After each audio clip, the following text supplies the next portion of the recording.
fuel, give me fire, give me that which I desire. Fuel, the podcast for fixing underperformance and evolving leadership within the automotive industry. Fuel is bringing you the latest in proven strategies and techniques that can take your service department to the next level. Welcome back to another episode of the Fuel Podcast. I'm Alex Keith, your host, and today I've got two special guests with me. Bill Demaree again. Thank you so much for joining me. And Josh Piccione, correct? That's right. Nailed it on the first try. Look at me go here. Both with the Tom Wood Automotive Group. And I'm really excited about the topic we can involve you guys in today. Is talking about body shops. One of the things that I've never really had the opportunity to be more invested in or talk about more, be around more is body shops. You know, I've been more on the fix side and discussing with the fix side and things like that. So it's going to be a very interesting conversation today.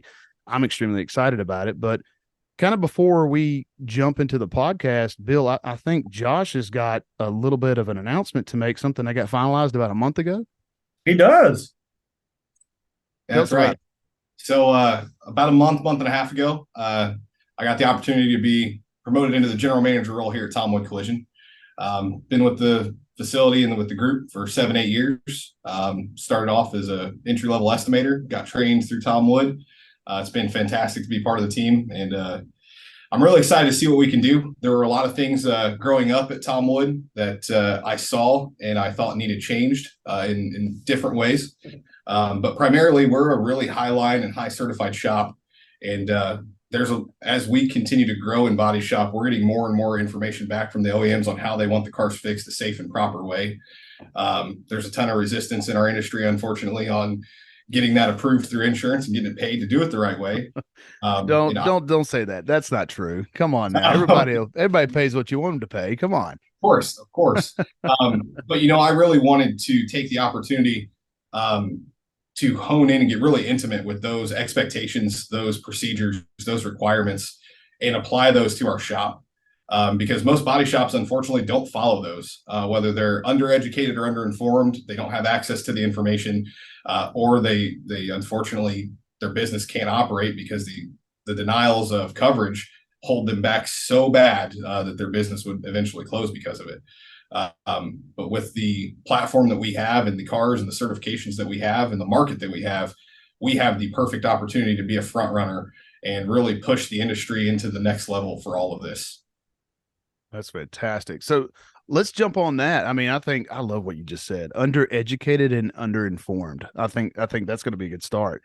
So as you start to develop this, let's say if I'm, looking to build a body shop or I'm looking to invest in a body shop, what are some key things that is needed to be educated and to be informed? What did you find as you started to do some of your research or started to, like you said, get more intimate with it? Yeah, so there are a ton of resources out there, but up until recently, they weren't surface level. You really had to dig or have some networking in the industry to know who to call, what websites to go to.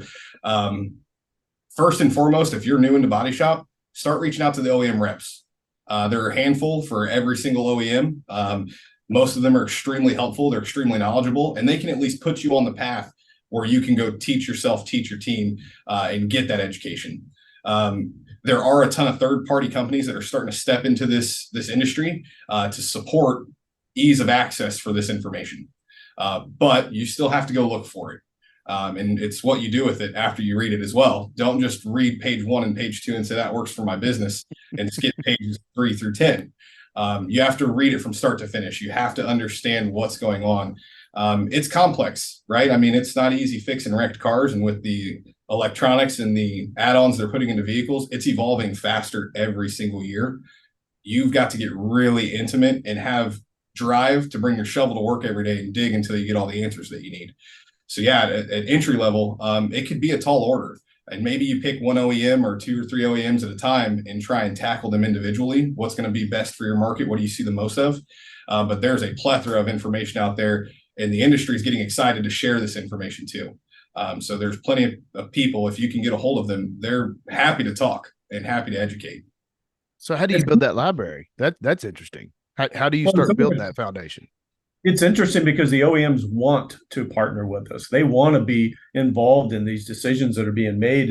And we just had, I think it was Subaru that came in recently and walked through our facility, and they were asking us, what can we do to help educate your systems better and educate your team and the insurance carriers? So they're actively engaged because they really want the vehicles to be repaired correctly. They want the process to go the way it's meant to go to bring the car back to a safe manner. It's the third parties and the other parties that don't, because they just simply don't want to pay. They think it's a suggestion to go down some of the paths. One of the things that we saw really quick, and it happened to be a Subaru, where we started down a path of these are the inspections we are going to do, and we are going to charge for them. The insurance carriers don't like to pay for it. They don't feel it's necessary. They think it's a suggestion. We no longer accept suggestions. So we go down the path, and one of our lead technicians, and they were all kind of like, I don't know what's going on here, but I guess I'll do it. And one of the very first vehicles we went down, one of the inspection was a seat frame. This was a very minor hit. You would never think about going down a path to check a seat frame. Well, it turned out this seat had so much play in it from the accident, it stretched the bolts in the seat frame that we would have never checked or never saw, in the past. So there is a reason behind the OEMs wanting us to go down these paths for the proper repairs. And now we just have to continue to educate the community that this is the right thing to do, and it's the way we're going to do it. That's impressive. Yeah. See, I told you we were supposed to look. That's right. Just like, Yeah. I think that's perfect. Foundation knowledge. A lot of the OEMs, you can quite literally just Google Subaru certified repair facility or Subaru certified collision center. And these are going to be tailored links to consumers, but you as a professional can look through and find out the info and contact points to talk to those representatives. Also, any kind of a body shop networking event. You're highly likely to rub elbows with either an actual OEM rep or somebody who can get you in contact with those reps. What kind of event would you be looking out for as far as a body shop event? So there's a handful of them, not a ton of them in the Midwest, but there are different collision industry conferences. Normally they are done by region. So you got some like in the Carolinas, you got some in the Midwest. Find your region. Google if there's any kind of a collision conference. They typically label them pretty vanilla. So they're going to be pretty easy to find. You can also body shop news. There's auto body news. There's a handful of newsletters, Fender Bender, that are out there. Collision Advice does a handful of things. SCRS does a ton. There's also local body shop chapters. So like for us in Indiana, we've got Indiana Auto Body Association, and they do meetings once a month, and it's really laid back. It's a bunch of body shop employees and owners that get together and talk about hot topics. But as long as you got to do a little digging, but if you're hitting those key SEOs and search words on Google, you'll find things relatively quickly. Of course, there's larger events as well. And as you get a little more into it, you can join 20 groups for different body shop managers. And that's where you're really going to get some amazing networking. That's awesome. So like the last time I talked to Bill, we were talking about the mobile service, which was a lot of fun to talk about. I mean, you talk about getting dialed in on something. It's a long way from daddy's driveway, right, Bill? It's really getting after it. So I was actually have been in some of the conversations as a coach for other stores. Some people have brought up that conversation about the mobile business, but from our conversation, it doesn't sound like something you can go halfway. When talking with you, Bill, was like, you know what, if you're going to do it, you really kind of don't dip your toe in it. Like, go ahead and have a plan, assess what you need to do, and just drive with this thing. Now, Josh, would you say that's kind of the same mentality? If you're going to do this, body shop stuff, if you're going to take these steps, like you've got to have that process, or would you say it's something you could probably dabble in? If it's not for you, back out of it? Until you get to the quality level that we're trying to achieve, you can certainly dabble in it in certain ways. But I wouldn't necessarily personally recommend it. I completely agree with don't dip your toes in the water. If you're going to do something the right way and you want to be ethical and you want to have quality, like I mentioned earlier, you can't read pages 1 and 2 and forget about 3 through 10. There you go. Yeah, I mean, it would be challenging to get your foot in the door, not having background knowledge or having some networking there. But no, my personal thought there is you go in and dive all the way in. That's I love that aspect of it. We're going to do it. Let's do it right. Let's get it right off the front foot. So now we're going to, you've got your research, right? You've got a couple of things going. I'm interested in hearing about the facility now. How do you, and from what Bill tells me, you guys have started to look at this a little bit different as far as the layout and how you're going to structure this. What kind of facility are you kind of going into, and how would you say you're looking at it a little bit more differently than more of a traditional style? So we got a pretty big box. We're swinging around 80,000 square foot, which is overwhelming. But at the same time, that gives us a ton of, we have almost unlimited potential. We are working with a consulting team through Collision Advice to restructure the layout. I think we have a relatively okay start. Our foundation is there, but we have a lot of things that we need to tidy up. And a lot of it's housekeeping, right? Where are we storing parts that have been taken off the cars? Where are we going to store the incoming parts? Because as you can imagine, one thing that's relatively different than service, we could need a ton of storage space for a large repair. Mm-hmm. It's not I've never worked at a service center, but we're not storing service related items, right? Where it's oil filters and tires and things of that nature. We also have to itemize these specific to each car. We don't keep really anything on hand other than hardware. So we're revamping how we're storing parts. We're getting storage totes. We're getting storage racks for those totes, which is a little bit different than what you would see at a normal body shop. If I could paint a picture for you what most body shops look like, and I love this industry, but most of them look like dungeons. They don't have great lighting. They don't have good, clean floors. It just looks a little bit like a dungeon. And they don't have a ton of process in how they store their parts, whether they're incoming or outgoing. Normally, you just put it on a big roll around rack and you roll it off into the corner and you leave it sit. We don't want to do those things anymore. We want process. We want procedure. We want to dial it in. We've got vertical space as well that we're trying to figure out how we can capitalize on. But the ways of body shop that have been so common for so long, I think it's time to revamp and innovate something new. We can certainly do better. We just got to figure out ways to do that. Absolutely. I can relate. It's my early days when my dad, I did one of these, I want to go to work with you today, Dad. And he said, you're going to learn all of it. And I had to go pick up a couple of vehicles at the body shop. It was kind of like, is this an entry to a horror movie? Like, this feels not supposed to be here.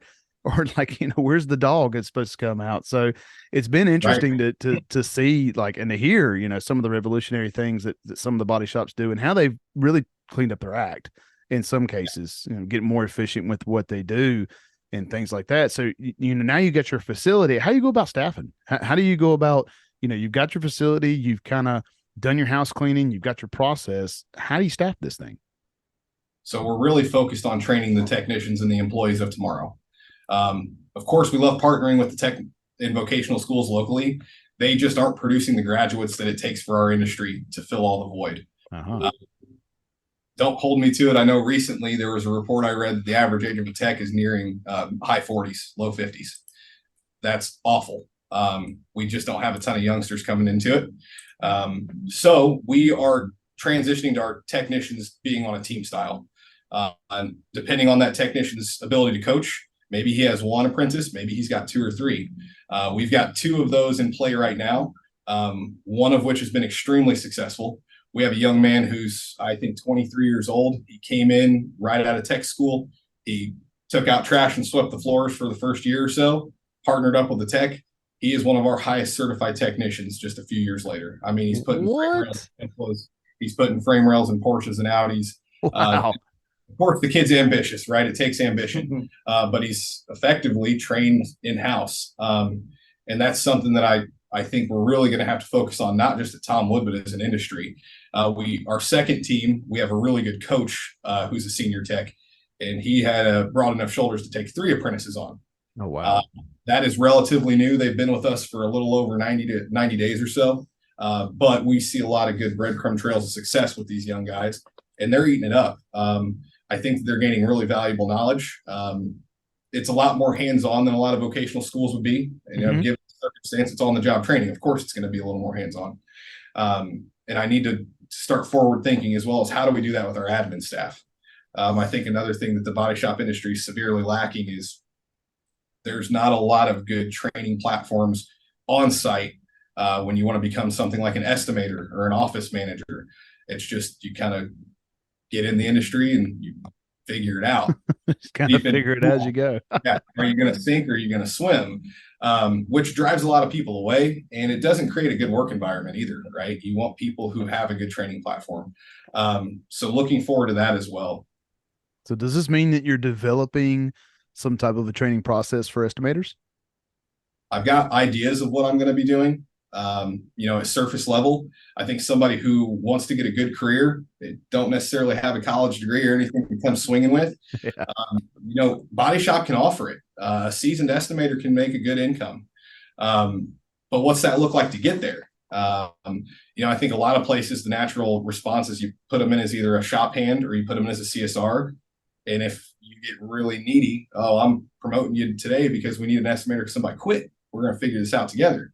That's kind of how I learned. I was early in my career, I was promoted as people left. And it was, hey, man, we're going to help you, but you got to figure this out. That's not the way to do it. I think we can bring entry-level people in who have a desire to potentially do this role. And I've kind of got an around the world idea that I'd like to trial run, where, yes, you start as a CSR, but after a handful of weeks, we're going to put you in the parts department. After a handful of weeks, we're going to take you from the parts department and put you in cleanup. And so on as you get around that area. I think that gives the employee a ton of opportunity, and it gives us the opportunity to see where they shine. Maybe somebody who comes in and says, hey, I want to be an estimator, and we put them back in the cleanup department. We find out they're really good at buffing and polishing cars and they enjoy it. Well, hey, there you go. We just found a solution again. But yeah, plenty of online training. Estimating is just not a role that you can take a class, take a course, get certified online and roll out into the world and really grasp it. Which is a Holiday Inn Express, but come on. Right. So yeah, that's kind of where my head's at with it. We ran one young man through it. He did a high school vocational school, so half days in high school. He originally went to be a body technician, and we brought him in and took him through that path. As he graduated, he's like, yeah, no, man, that dirty body work, that's not for me. I prefer to be in an air-conditioned office and work behind a computer. And he's one of our strongest rising stars for estimators. That's fantastic. That's fantastic. I hate to drop a plug here, Bill, but it sounds like another Fuel Podcast episode, if you don't mind. Yeah, 100%. I can get it rolling there. So, I mean, we're coming kind of full circle here. You've got your staff now, you've got your facility, you got your process down in place. Me and Bill were kind of discussing a couple things earlier, and to touch on some of the organic growth, I did a podcast earlier with James Freely. He's with the Crest Cadillac Group. He started off as a technician, transmission guy back in like the 70s. And his number one thing, we talked about technician growth. His number one thing is right in line with what you guys are talking about, organic growth. By taking somebody, he brings everybody in as a porter. And he's like, some of the people he's got that's the best technicians he's ever had have been porters. And I'm like, this is outstanding conversation to be able to say, you can take a guy who takes out trash and, man, you can turn him into something if he's got the drive. So it's pretty easy to be able to sift through the people pretty quickly without having to invest in them too early in some aspect. So I think this is going to be a lot of fun to talk about as you start to get your process down pat. Well, they learn you learn them, they learn you, and you find out really quickly, do they meet your culture? Do they meet your core values? And if you can run them through that gamut, which we believe you can, and we do it a lot in our car stores as well, but the collision center, I'm excited about going down those paths to just grow our own. We can grow our own team. We don't need outsiders coming in and influencing the teams that we currently have. Put the fence up. So when we're looking at coming full circle with this, now we're coming around to pricing. So me and Bill were talking about, it's not a suggestion anymore. It's a pricing structure, which I've gotten a lot of more conversations about, how do we charge our internal departments? How do we look at what we do and how we do it to maintain profitability, not just, cut deals or do things that don't make sense to an extent. So as you work through this process, how do you start to come up with your estimating process as far as, what are some fair prices to charge and what kind of information do you rely on to say, hey, this is kind of what other stores are eligible to do. And this is why I'm not going to pay you $60 to do an alignment. Right. So, we do have some new resources as of a year or so ago online. One's called Labor Rate Hero, and it's exclusive to body shop industry. You just type in a zip code and body shops are reporting their posted door rates. Right. And they're getting a little more dialed into where it shows everything from body rate to refinish, mechanical. They're even getting into what their standard pre and post scanning or calibration charges could be, or where that baseline starts at. We gotta start looking around the market versus listening to what we're being told is supposed to be the fair price. Right. For far too long, we've had the big brother telling us, well, this is what is fair in the market, and this is what you should charge. Our industry's kind of held back by that being something that was very prevalent for decades. Body shops used to rely on direct repair programs with insurance companies so they could make sure they had enough work. Well, consumers are getting a little more informed. The cars are getting more, developed. These consumers are now looking for the shop they want to use. Mm-hmm. At the end of the day, we provide a service. It is heartbreaking to look at $60 an hour in our market and think that we're pretty proud that we got the approval up to 60 over this last year. But you're paying a guy that's qualified enough to weld in a frame rail on a Tesla or glue in a frame rail on a Tesla and put somebody's family in a safe car, and we're only collecting $60 an hour for that. That doesn't make a whole lot of sense when it costs more to fix a computer per hour or a tractor or anything like that, right? Absolutely. So we have to push the needle. We also look at what local service rates are at. Our technicians aren't just OEM certified for collision, but they're also going through ASE training. And a lot of the OEM collision training is revolved around mechanical. These guys do a lot of mechanical work. So we've reflected on what are the local pricing at service centers. And if we're doing a mechanical operation, such as an alignment, there's a book time available and there's a mechanical rate available. Mm-hmm. Why haven't we been charging this? Exactly. And these are some of the antiquated things I was referring to earlier, right? We use a system called CCC1. It's widely accepted throughout the industry. It's no different than AllData or anything else that provides book times. And alignments are in there. Why have we been accepting $69.95?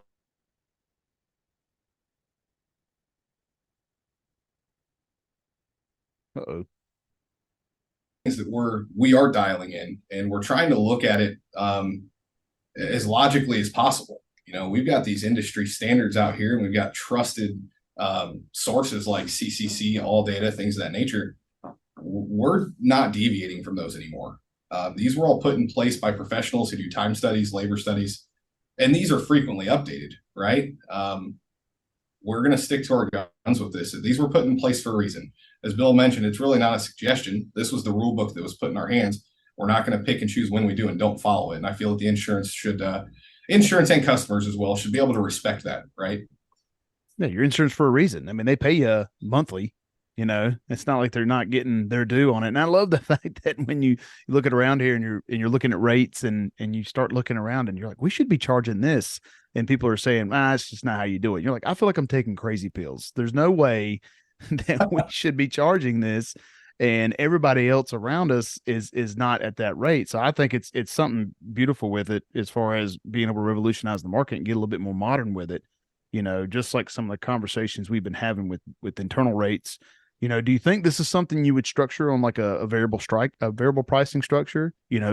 From OEM to OEM. I mean, like you said, some of the vehicles are a little bit more integral than others. Right. Is this a variable pricing structure that may be coming to the body shop in the future? 100%.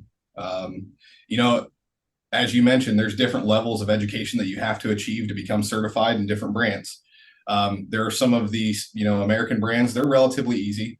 Don't get me wrong, still complex vehicles, but it's cardinal knowledge and they kind of all are very cohesive and have similarities. Mm-hmm. So, Chevy, Ford, Stellantis, they have different certifications, but it's all relatively the same kind of knowledge, and they're constructing the cars in the same way with the same rules. But you get into some of the exclusive vehicles like a Tesla or like a Porsche and Audi, the training is much different. It's much more intensive. It's much more critical and difficult. And then the equipment requirements behind that. We have, I think, in the neck of the woods of 15 different welders to be certified with all these different OEMs. And they all have various different functions, and we have different frame racks now. We have 2 different frame rack providers from Carolina and Celette. And that equipment cost is not cheap. And then the dangers of working on some of these newer vehicles, as we kind of talk into the EV side of things. Yep. Somebody who isn't educated on the dangers of an EV or a hybrid, you could severely injure someone or certainly kill them. those technicians are not only educated, but they're taking a risk. So it's just like you mentioned earlier, I feel like I take crazy pills when I look at all these different cars, different requirements, all the equipment, everything going into these, and thinking these are all charged out at the same rate as well. That's right. This isn't adding up. So that is something that'll be coming in the future. And I think it's more than justified. I think, you look at it logistically or logically, right? And it makes sense. Just haven't put my finger on exactly how we're going to blend that. I think as an introduction is, anything Highline, anything EV or anything luxury line, those are going to have their own specified rate. Then things that we're certified on will have its certain rate. Yeah. And then if you have an O2 Honda Civic, right? It's going to have your regular old door rate, not complex, not full of electronics, and it's a regular old car, right? Yeah, I got a 97 Chevy over here. So, well, I think it's funny. The first time I got introduced to EV was in the Fiat world. And I remember the shop foreman who was the top diesel tech, and I was asking him, I was like, got these vehicles coming in and the training, are you good on this or whatever? He's like, I'm not gonna lie, this is new. I'm kind of nervous kind of going into this and everything. I was like, what do you mean? It's the vehicle. I'm like, what's the problem? He said, you see the guy out there working on that power pole? He said, that's what I feel like I'm getting ready to do.